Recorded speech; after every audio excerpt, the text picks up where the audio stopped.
have been taking care of business. Bachman Turner Overdrive, a little Comcast on demand to get the blood flowing tonight. But I'll tell you, what always gets me going is this great fried chicken from Coons Market. Plenty of time to get your order in for your holiday picnic. No one will make it better than Coons Market. And for the entire family, 7-Up, ladies and gentlemen, big thirst, big picnic. And also Coons Market in Hopewell. This is the Buddy Poppy, okay? They're selling this as we celebrate Memorial Day at the, for donations at the American Legion Post 580, but also in Hopewell this coming weekend as well. Pat Zell from Hopewell VFW will be there, and her husband, Les, and the entire crew, plus a member of the ROTC from Ambridge. So please stop by that Sunday afternoon, Coons Market, Hopewell. I would have been there, but my son is graduating with a graduation mass at St. Ferdinand's in Cranberry for Quigley Catholic. Now, I have got the incredible rock and roller himself, all the way from California, the Golden Coast, ladies and gentlemen, next to the Pacific Ocean, and how sweet it is, Nick Ziegler of the 49teens. But let me just show you something that will make him homesick. You see this, folks? Mrs. Marchand is truly one of the greatest cooks that I think God ever blessed as far as putting her on this earth, right? Her husband, Tony, and I, lifelong friends, used to drink beer shoulder to shoulder at the old Silver Bar, now the Draft House. His son, John, meaning Marchand, and his lovely wife, Amy, his sister, Marianne. And, of course, John's son's big part of my life. So there you have it. I'm going to take a bite. That's incredible. She gave me a lot of them, Marianne did. So I'm going to pass them on to my son. But, Nick, when I say Marchand and I say Monaco, what do you think of? Oh, geez, yeah, a lot of memories. I know the Marchand family well. Grew up with Strong and the whole family. They're great people. You know, your dad was a World War II vet. And you, like me, the next generation of the greatest generation, really special meaning. And as I said earlier today, once they pass, I think you have a whole new meaning on what they did as far as also this holiday and what it stands for, Nick.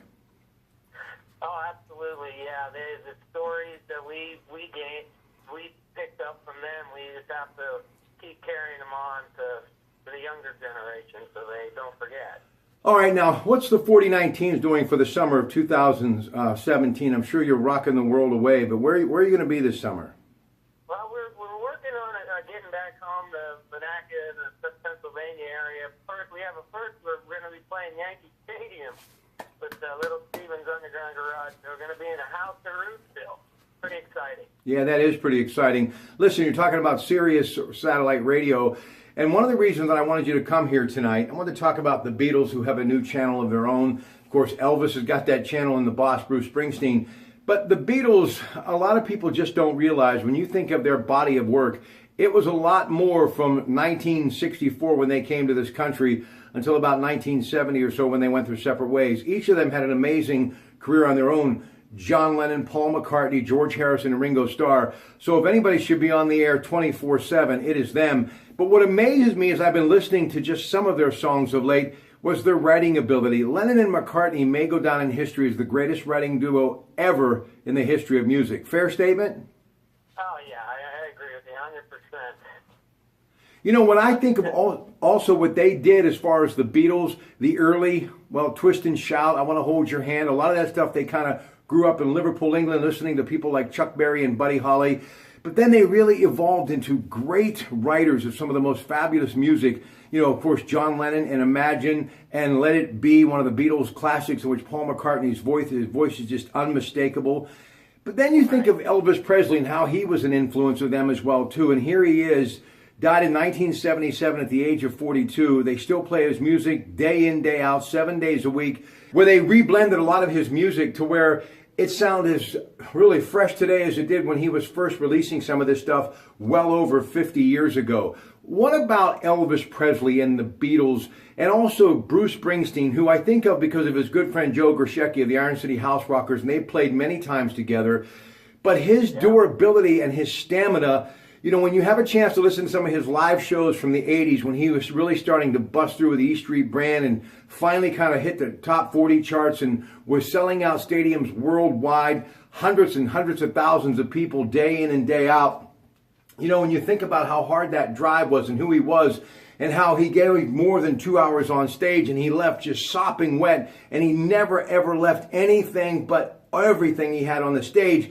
And here he is all of these years later, and you listen to some of the live shows from just a year or so ago, and from people that have seen him when he's come to Pittsburgh, this guy is doing the exact same thing that he was doing when the East Street Band, Little Steven and, of course, Clarence Clemens and company and Max Kellerman were doing what they were doing way back then.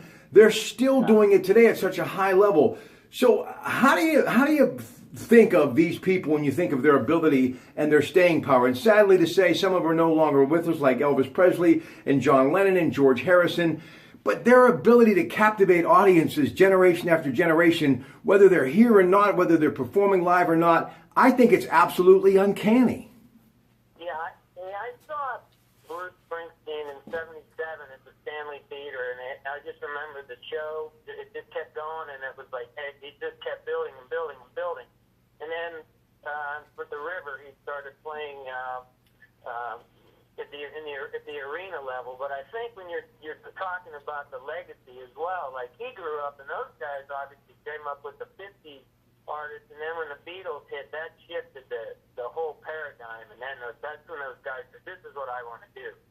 And I think that Springsteen's just one of those rare cats, man. That whole team of him and Grechecki and Little Steven, there's just something in those guys that is, it's in their blood, and I don't see them giving up ever. Listen, the thing about Bruce Springsteen, and we'll just focus on him for a minute, because he's still performing somewhat with the same group of people that brought him out of New Jersey to the forefront, and they stage and center spotlight, and he's never left it ever since. But the stamina, getting back to that, he is like a fine-tooled machine, an athlete. I was watching something of him on MTV Live from the late 90s, in which the late, great Clarence Clemens was still wailing that saxophone. And I really had about an hour to sit down and watch him, and I couldn't believe it was not Memorex, it was live. You could see the jugular vein popping and the sweat was popping, and he just, I'm telling you, he never slowed down. Once he hit the stage, it was lights on, and that was it. And he was at the incredible historic Madison Square Garden, obviously just across the river from his home. It was like a home date for him. And this crowd chanting, "Bruce, Bruce," and singing along with him. It may have been one of the most religious, spiritual experiences I have ever had. And to hear some of his stuff of late on his radio channel, he sounds just as good today as he did back then. So you have to believe, playing as much as he does, because he's still playing worldwide pretty much throughout the year. I'm sure well over 100 dates a year. That has to keep him just raring to go. But still, he has, as I said earlier, been untouched by the hands of time. It's almost amazing and hard to believe when you see what he's able to do now, well into his 60s. Right, yeah. He's what is he, like 68 years old, I think. Like, he's that music. The music keeps him in shape, and I'll see videos of him with Grechecki. They'll be in town, or Grechecki's in Asbury Park or something, and you just see those guys. There's a fire in their eyes, and it's inspirational. Before I let you go, we have to talk about their ability to write as well as play music. I mean, it has become a lost art. I love the music of today, but a lot of it has to do with technology, and we see a lot of things happening in music that were just not possible 50 years ago. And if they'd have had the ability, they would have done it. But I think the thing, just like the 49 Teens, it's raw, it's pure, and the energy is there. And when you hear these people live, it's about as good as it gets, because they realize coming up, they couldn't fool anyone by, turning a knob and, tweaking something or using a synthesizer. It really had to be just them. So they made sure that they cultivated and honed their craft, whether it be their voice or whatever instrument they were playing. And I think also they put a lot of thought processes, and Bruce Springsteen tells stories that truly are just like watching a wonderful movie unfold, where it has a beginning, a middle, and an end, and it leaves you wanting more, and it makes you think. So this is the type of talent, and I mention Bruce Springsteen often because he's still out there doing it on such a high level. I don't know if storytellers like him and musicians will ever pass this way again, Nick.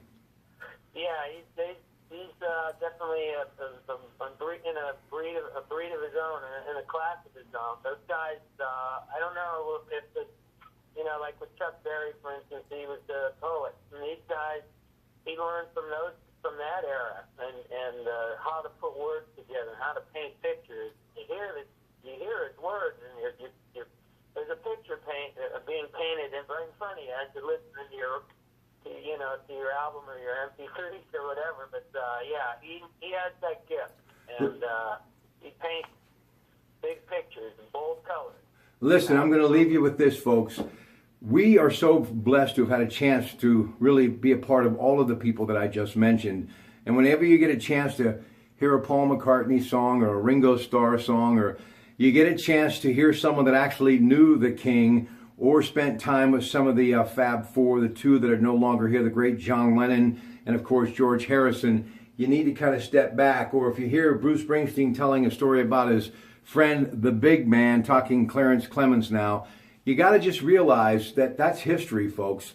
And any chance that you get just a moment to listen to some of what they still do today at a high level, maybe if you're fortunate enough to see them with that live concert ticket, I highly suggest you do it, because it's kind of like, the old Bob Seger song, Turn the Page. Once you turn it, you can't go back. Nick, have a wonderful summer, and we hope to see you back in your hometown soon. Absolutely. Looking around October, Robert. Pleasure chatting with you as always. All right, folks. Good night, and let the music play from the Pratt Pack Gym.